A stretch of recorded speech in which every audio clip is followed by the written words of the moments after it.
Olá, nós estamos aqui hoje na Fazenda Caldeirão, num bate-papo com o seu Juarez.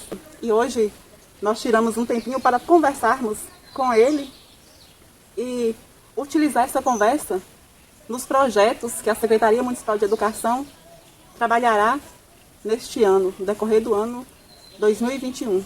É um prazer estarmos aqui na Arena, tirando este tempo para ouvirmos do seu Juarez o que ele tem para nos contar da sua história em relação à educação, em relação à cultura. Então, boa tarde.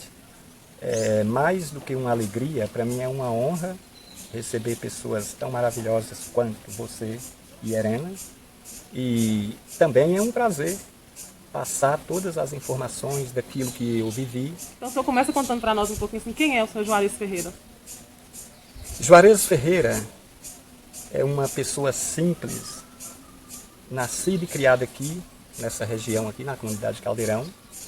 É uma pessoa que teve uma vida que muitos conhecem, talvez vocês mesmo não conhecem, mas eu já descrevi até nas minhas escritas lá, não sei se devo falar de um livro, mas tive uma vida que no passado foi muito triste, só que hoje, vendo tudo isso, eu até me alegro, porque hoje eu aprendi uma lição de vida e isso eu gostaria de passar para as pessoas.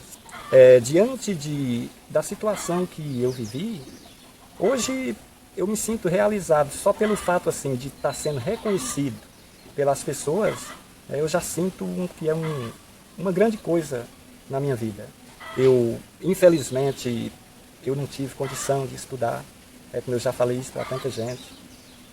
Não tenho assim aquela cultura que eu queria ter. Mas o pouco que eu tenho, isso aí eu tenho a alegria de estar passando para as pessoas. Seu Juarez, o senhor é um agricultor, né? Sim. Qual que é essa relação do senhor com a terra? Assim? Como que o senhor trabalhou nisso desde criança? O que o senhor trabalha hoje? Olha, na verdade, eu nem me lembro qual foi o primeiro serviço que eu fiz na vida. Porque, na verdade, eu já saí do colo de minha mãe trabalhando. E o que eu fazia mais era, assim, vender frutas. Inclusive, eu vendia lenha, vendia outras coisas, vassoura de coqueiro. Mas, assim, sempre meu pai trabalhando na roça e eu dando assistência, Ou seja, eu pegando junto com eles. Então, eu tirava aqueles momentos para fazer isso. Mas aqui, assim, a gente plantava, e planta até hoje, mas a gente plantava milho, feijão, mandioca, melancia, amendoim. Hoje, infelizmente, a gente continua, mesmo por tradição, mas não compensa mais. Então, assim, saindo disso aí, eu fui trabalhar fora, trabalhei em corte de cana, colheita de algodão, colheita de café, que eu faço até o ano passado, eu ainda fiz. E nessa vida toda, do trabalho na zona rural, lidando com as plantações, com as colheitas, o que trouxe o senhor essa inspiração para a escrita? Então, para falar disso aí, primeiro eu tenho que falar de um sonho de criança. Eu sempre tive o sonho de ser cantor ou médico. Mas como eu falei antes, eu não tive condição de estudar. Então todo aquele sonho para mim ficou interrompido. Eu costumo dizer que ficou parado na curva. Mas nunca saiu da minha mente a ideia de fazer algo semelhante. Para tanto, eu trabalhei como agente de saúde, fui voluntário durante 10 anos. Depois, quando surgiu o primeiro programa de agente de saúde aqui na região, que é o PACS, uma vez que eu já era voluntário, eu fui contratado, trabalhei mais uns 5 anos. Aí quando foi em 2011, eu saí daqui, fui para Ribeirão Preto, onde eu fui trabalhar como pintor. E aí um certo dia lá, eu conversando com meus irmãos, aí numa brincadeira, falando exatamente das dificuldades que a gente vivia, que a gente já tinha vivido antes e continuava vivendo ainda. Aí um dia eu falei com meu irmão, falei assim, olha, sabe que a minha história dá para fazer um livro e eu vou fazer isso, mas foi só uma brincadeira. E ali então eu peguei um caderno E saí, sentei fora, e aí comecei a escrever. Aquilo que me vinha na mente, eu ia escrevendo. Só que até então eu nunca levei nada a sério, era uma brincadeira mesmo. E eu esqueci disso aí, mas o caderninho ficou guardado aqui. Até que um dia, um sobrinho meu pegou esse caderno e levou lá na escola. Aquela escola, eu esqueci o nome dela ali, que tem do lado de cá. Manuel da Silva Guzmão? Naquela escola lá. E mostrou a uma professora, e esta mostrou para a diretora.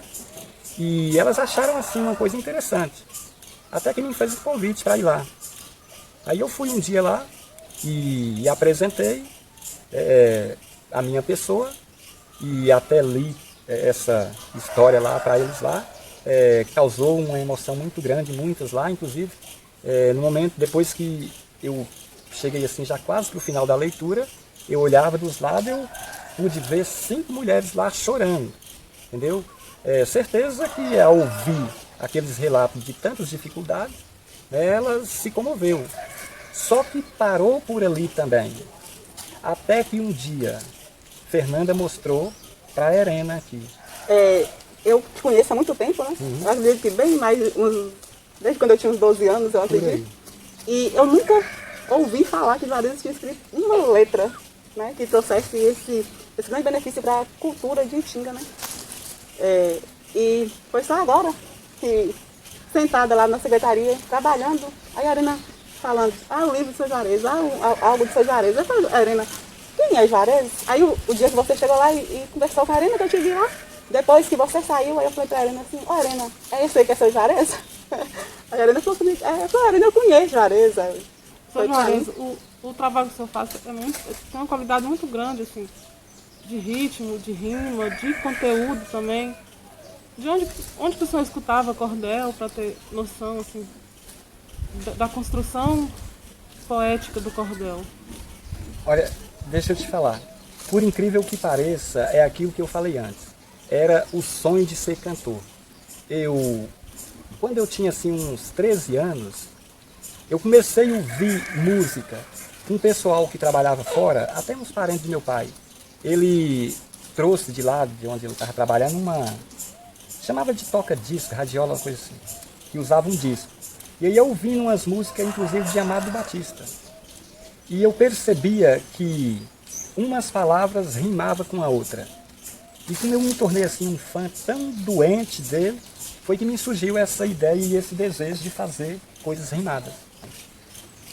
Seu Juarez, nós temos um projeto aí já bem encaminhado, né, de lançar seu livro pela Lei Aldir Blanc, que foi realizado no município no final do ano passado. Qual que é a sensação com o senhor de ver seu trabalho materializado mesmo no livro? Vixe, é coisa que eu não tenho nem palavras para descrever. O tamanho da minha gratidão, da minha alegria por ver isso acontecer.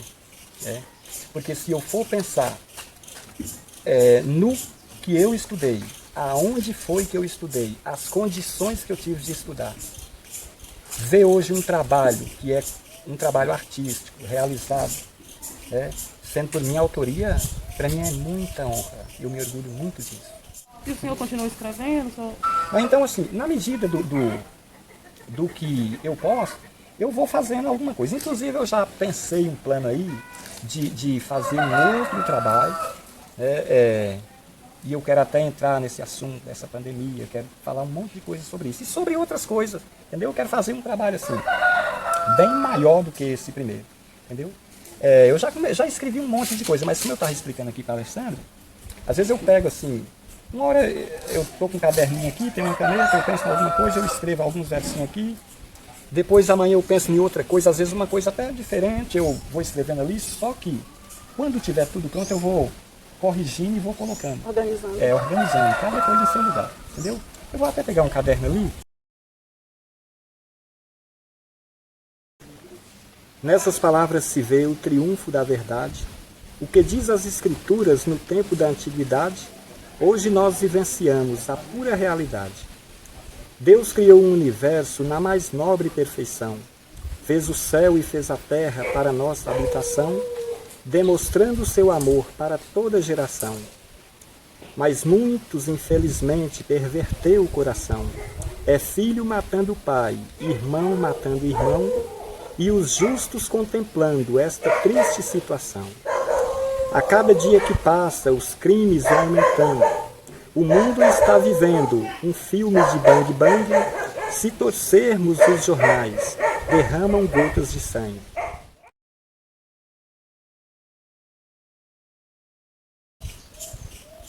E o senhor conhece hoje a escola de Caldeirão? O senhor esteve na escola Manuel da Silva? O que o senhor acha que melhorou no processo de educação?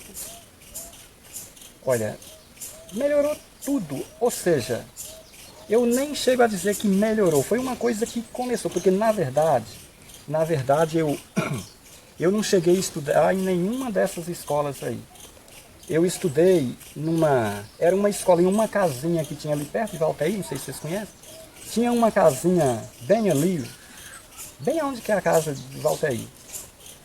E foi ali naquele único lugar que eu estudei. Um espaço de tempo muito curto, entendeu? Impressionante.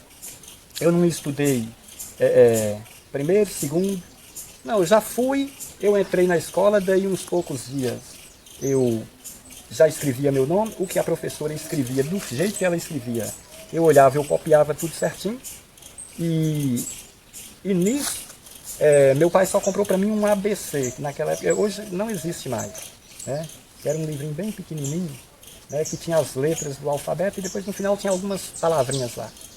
Então eu estudei aquele livrinho para aprender, para conhecer as letras. Daí tinha uma turma já da terceira série, a minha professora já me colocou, né, junto com eles, e quando foi no final eu saí até melhor do que eles. Então assim, hoje as pessoas têm uma facilidade muito grande, porque naquele tempo, se você, Alessandra, ler toda a minha história lá, eu vou detalhando tudo como foi, né, esse tempo para mim. Naquele tempo, eu cheguei minha mãe chegou a comprar um caderninho de 12 folhas, e esse partia ele no meio, fazia espécie de uma caderneta, um pedaço para mim e um pedaço para uma irmã minha. Já comprou um lápis e dividia ele no meio. Uma borracha, não tem aquelas borrachinhas chatinhas? Então, pegava uma daquela, cortava ela no meio, um pedaço para mim e um para minha irmã. Naquele tempo, a gente não ganhava material escolar. Quando já foi um tempo assim, que eu já estava na terceira série, que nela eu saí também. Aí a prefeitura deu uns cadernos lá, eu lembro que eram uns cadernos de 48 folhas. Mas foi só isso também, entendeu? Merenda escolar. A gente saía era para comer goiaba, araçá, para aqueles pés de serra, quando era na hora do recreio.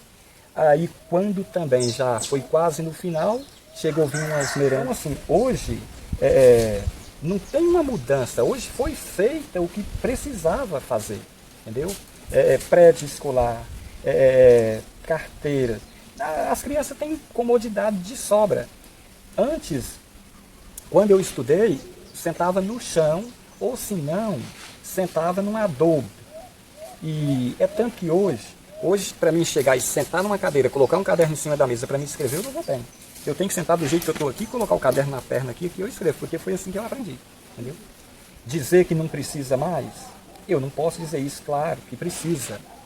Mas se for comparar os dias de hoje com aqueles dias naquele tempo, era muito difícil. Hoje, as coisas estão muito fáceis. Criança tem tudo, tem transporte escolar, tem tudo o que pensar. Tem material escolar, tem merenda de boa qualidade, tem professores qualificados, que é o mais importante, entendeu?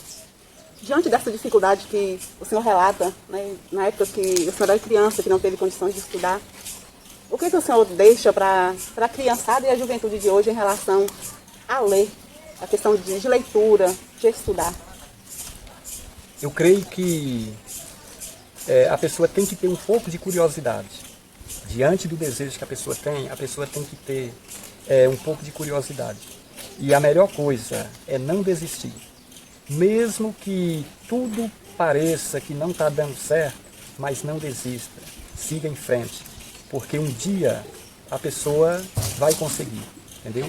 Então, assim, o que eu aconselho às crianças, adolescentes, pessoas de qualquer faixa de idade ou nível de escolaridade, que não desista, que siga em frente.